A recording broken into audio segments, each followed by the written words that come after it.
Every once in a while, discussions about Friends' lack of diversity resurface somewhere on the internet. They are, of course, not without merit. The hit comedy series ran on NBC for 10 seasons, and across all 235 episodes of the series, a prominent black character was featured in. 9. Aisha Tyler, in case you can't remember.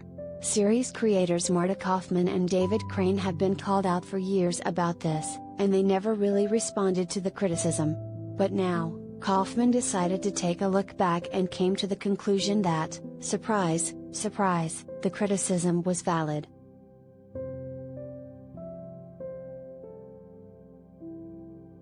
In an interview to the LA Times, Kauffman, who also co-created Netflix's long-running series Grace and Frankie, admitted that dealing with criticism of her hit show was difficult and frustrating.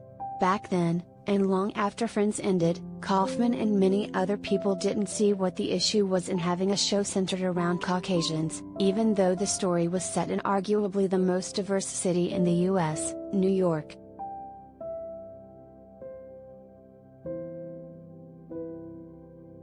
Collider video of the day.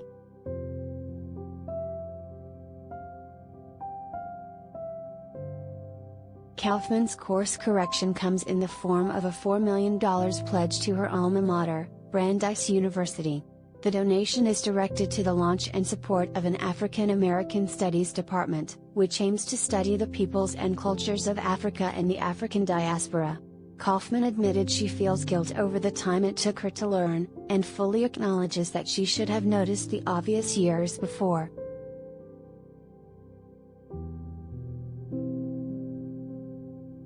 It's important to remember that Friends' lack of diversity extended far beyond black characters. Aside from featuring little to no characters from other races, the show had a problem dealing with LGBTQIA+ characters. Same-sex relationships were often treated as punchlines, and Chandler's, Matthew Perry, transgender parent, played by cisgender actor Kathleen Turner, was a frequent target of transphobic jokes.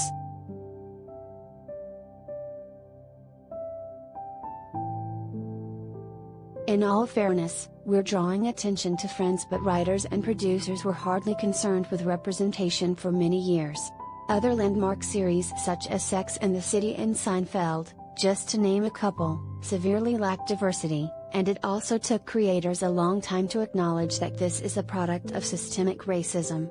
Now, it's clear that streaming services and network TV have been making a point of having a diverse cast and crew, and even though it's way past time that almighty producers realize they need to course correct TV history, we can't help but celebrate when somebody with clout becomes another voice for representation in media.